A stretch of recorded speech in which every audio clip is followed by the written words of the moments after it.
Paz do Senhor para todos os irmãos que estão aqui e também para os irmãos que estão nos assistindo em casa. Vocês devem estar achando estranho que o pastor não está ministrando hoje, mas a gente resolveu dar uma folguinha para ele, que ele tem se sobrecarregado bastante. E eu quero primeiramente agradecer ao pastor e a Deus por essa oportunidade de estar trazendo a palavra essa noite. Podem se sentar, irmãos. Não tem sido fácil, porque a gente viu as coisas mudando de uma hora para outra. Faz mais ou menos 4 meses que eu não subo aqui, tá meio estranho. E a gente precisa se adaptar, porque talvez as coisas nunca mais voltem a ser as mesmas. E durante todo esse tempo em que a gente ficou em casa, eu acredito que cada um dos irmãos aprendeu muitas coisas com Deus. Porque todos os dias Deus tem coisas novas para nos ensinar. E ainda mais no tempo onde a gente está tão desocupado e onde a nossa rotina mudou tanto, com certeza, se a gente tirar um tempo para Deus, Ele vai nos ensinar muito mais coisas. E eu acredito que muita gente que está aqui, e também os irmãos que estão assistindo, fizeram vários planos para 2020. Muitas promessas, muitas coisas que talvez você queria realizar, participar de um ministério novo na igreja, ou aprimorar o dom que Deus tem te dado, ou fazer um plano para arrumar um trabalho melhor, ou entrar na faculdade, enfim, todos os anos são cheios de planos para a gente. E alguns planos tiveram que ser adiados. Isso é muito frustrante, porque a gente planeja as coisas e às vezes não sai como a gente quer. E uma das coisas que Deus mais me ensinou durante todo esse tempo foi a confiar em Deus e a perseverar. E hoje eu queria trazer uma palavra focada nisso, sobre confiar em Deus, sobre perseverar. E às vezes a gente está procurando alguma coisa, a gente está passando por um momento de dificuldade, e fica tão difícil confiar e acreditar que nós somos capazes de sair disso. E Deus me deu um versículo que todos os dias eu repito para mim mesma, para poder continuar a minha caminhada com Cristo, que está lá em Filipenses, no capítulo 4, no versículo 13. Eu vou ler na versão da NVI, porque foi a que mais se encaixou com a palavra. Está um pouco diferente na NTLH, mas não faz mal. É um versículo bem curto que diz: tudo posso naquele que me fortalece.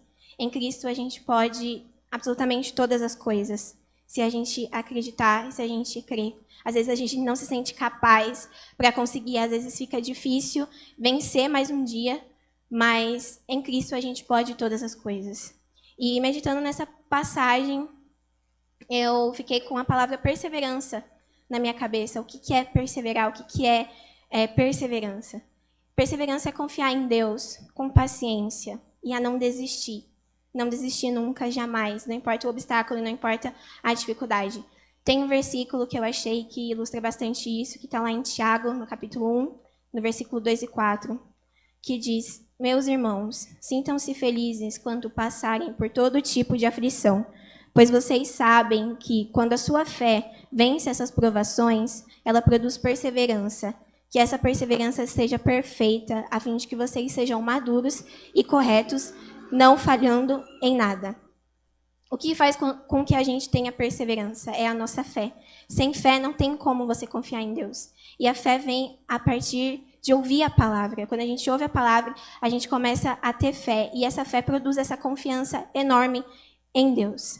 A perseverança também faz com que a gente seja maduro espiritualmente. Então, a gente consegue enxergar as coisas com mais maturidade e não falhar, não desistir no primeiro obstáculo.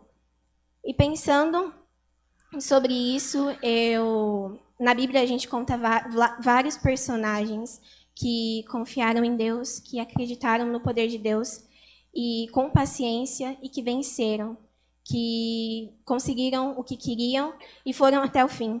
E hoje a gente vai falar sobre 4 personagens que me chamaram muita atenção e que eu meditei durante muito tempo e que eu queria trazer para os irmãos.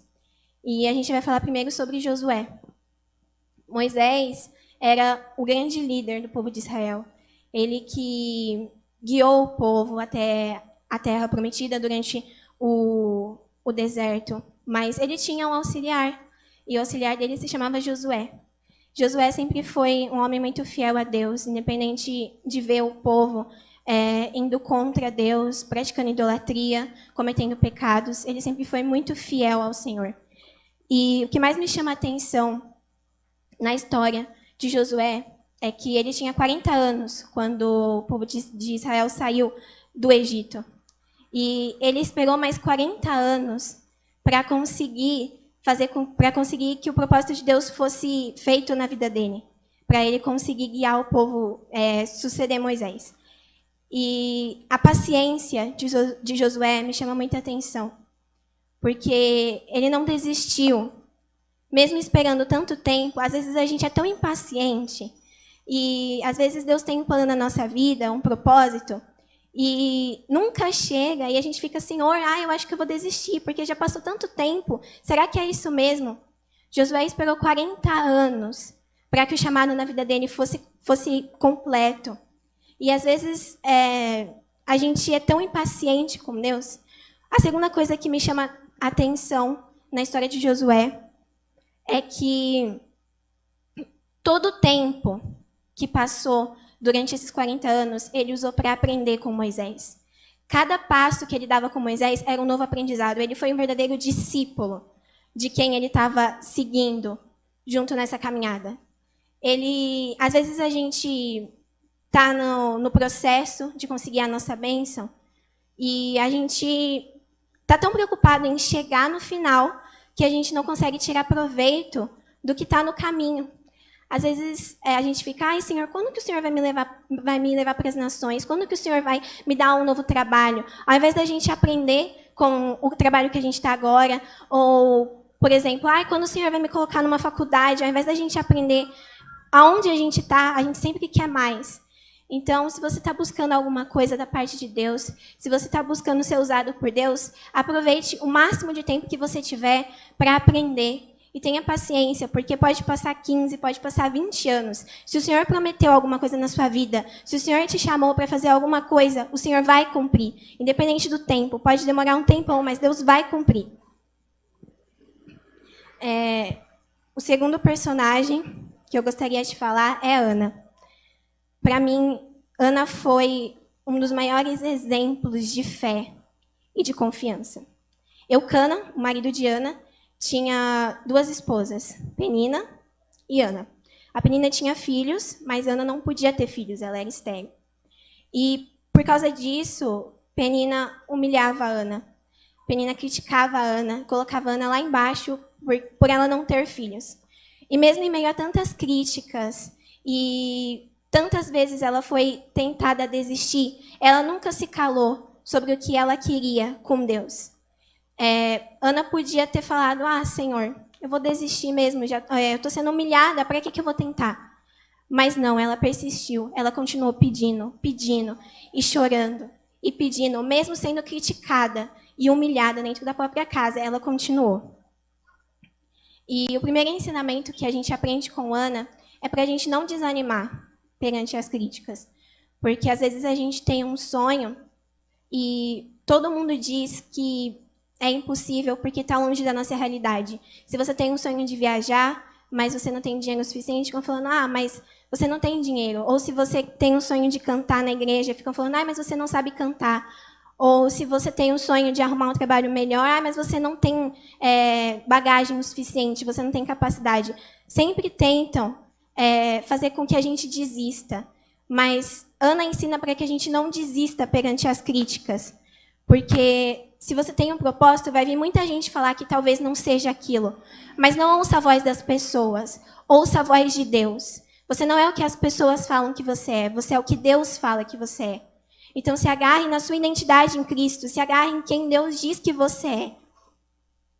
O segundo ensinamento é que depois de tanto pedir, depois de tanto que Ana pediu para Deus um filho, um dia ela estava no templo e ela chorou, falando, Senhor, se o Senhor me der um filho, eu vou dedicar ele ao Senhor. Ele vai ser só do Senhor. Às vezes a gente pede alguma coisa para Deus, mas sem um propósito. A gente fala, Senhor, me dá tal coisa, mas para que você quer isso? Se Deus chegar para você e perguntar, por que você quer essa bênção, meu filho? O que você vai responder? Tudo que a gente pedir, todas as coisas, precisa ter um propósito, precisa ser dedicado a Deus. Se você tem um sonho, ele precisa ser entregue a Deus. Se você quer ter uma profissão, ela precisa ser entregue e dedicada a Deus. Nós, como cristãos, precisamos dedicar toda a nossa vida a Deus. Então, se você tem um sonho, se você tem um propósito na sua vida, dedique ele a Deus. Agora a gente vai falar sobre um homem que é cheio de fé. E não é Abraão, é Jó. E Deus tirou absolutamente tudo de Jó. Família, amigos, ele perdeu amigos. E até a própria esposa dele falou, abandona esse Deus e morre. Por que você precisa disso se você está sofrendo? Então imagina você perder absolutamente todas as pessoas importantes para você e todos os seus bens, mas você mesmo assim confiar em Deus e não desistir. Jó questionou muitas coisas, mas em nenhum momento ele questionou a fidelidade de Deus. Em nenhum momento ele questionou Deus. E muitas pessoas vão passar pela nossa vida. Muitas pessoas importantes, muitas pessoas que vão fazer a diferença, que vão nos ensinar. Mas no final das contas, é só a gente e Deus. Às vezes a gente coloca as pessoas acima de Deus e a gente fica dependente delas, como se só Deus não fosse suficiente. Mas só Deus é o suficiente para a gente conseguir vencer. Então, se você está perdendo amigos e perdendo pessoas importantes porque você está seguindo a Deus, não pare, não volte atrás, porque a sua caminhada vai ser completa apenas com Deus. A segunda coisa é que vale a pena ter paciência, porque mesmo depois de Jó ter perdido tudo, mas mesmo assim tendo confiado em Deus, ele foi muito mais abençoado. Então vale a pena a gente esperar, mesmo que a gente perca as coisas, porque Deus vai fazer o dobro daquilo que a gente espera. Deus vai dar o dobro. Se você perdeu alguma coisa, Deus vai te dar o dobro, o triplo daquilo que você perdeu. E o terceiro ensinamento com Jó é para que nós possamos ser gratos só por ter Deus na nossa vida.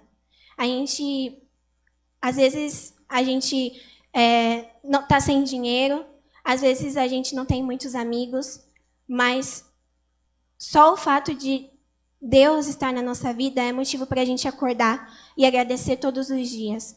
Só o fato por Deus ter nos dado o ar, só o fato por Deus ter nos dado a oportunidade de estarmos aqui, a gente precisa ser grato. Não importa a dificuldade, não importa o tamanho da provação, seja grato a Deus. O último, a gente vai falar sobre Neemias. Neemias tinha um propósito, que era reconstruir os muros de Jerusalém. E no meio da missão dele, aconteceram várias coisas para tentar impedir com que isso acontecesse. Os inimigos dele tentaram intimidá-lo, tentaram parar ele. Ele teve que resolver problema entre os próprios judeus. Então, tiveram muito obstáculos, mas ele confiou em Deus. E, no final, o propósito dele foi cumprido. A missão que ele tinha, ele cumpriu. E o que mais me chama a atenção é o que ele diz em meio aos inimigos. As pessoas queriam meter medo nele para eles continuarem o trabalho. E Neemias diz, agora, ó Deus, aumente as minhas forças. Deus chama a gente para alguma coisa, e no primeiro obstáculo, no primeiro problema que aparece, a gente quer desistir. A gente fala, Senhor, se for para continuar assim, não dá. Olha o que está acontecendo, a gente já quer parar no primeiro obstáculo. Mas quando vir as dificuldades no que você está fazendo, a gente precisa pedir para que o Senhor aumente as nossas forças. Fala, Senhor, aumente as minhas forças para continuar. Porque tudo que a gente tudo que pertence a gente não é nosso, é de Deus. Se eu estou aqui agora trazendo essa mensagem, não é por causa de mim, é por causa do Espírito Santo e é por causa de Deus. Se você tem força para fazer o que Deus está pedindo, se você tem força para exercer um ministério, se você tem força para continuar na obra de Deus, não é porque você é capaz, mas é porque Deus te deu a oportunidade. Não é porque a gente tem forças o suficiente. Porque se a gente contar com a nossa força, a gente não consegue continuar. Porque a gente é fraco, a gente é pecador. A gente tem que acordar todos os dias e falar, Senhor, me perdoa, porque eu não consigo caminhar sozinho. Senhor, eu dependo do Senhor. Eu dependo do Senhor para continuar. Eu dependo do Senhor para ir além. Eu dependo do Senhor para vencer essa batalha. Eu dependo do Senhor para estar aqui. Sem o Senhor eu não sou nada. O Senhor me dá força todos os dias. O Senhor me dá força para falar. O Senhor me dá força para pregar o Evangelho. O Senhor me dá força para ir até as pessoas e para falar, Jesus salva, Jesus cura, Jesus liberta. É o Senhor que dá força. Então pare de confiar nas suas forças. Pare de confiar naquilo que nas suas forças humanas. Porque não é isso que vai fazer com que você cumpra o seu propósito. Não é isso que vai fazer com que você cumpra o seu chamado. Não é isso que vai fazer com que você cumpra a sua missão. É as forças de Deus. É as forças de Deus. Então se agarre nas forças de Deus. Se agarre no Espírito Santo. Se agarre no poder de Deus. Porque é Ele que nos dá força para continuar. Eu queria agradecer a oportunidade. E que Deus abençoe a todos os irmãos.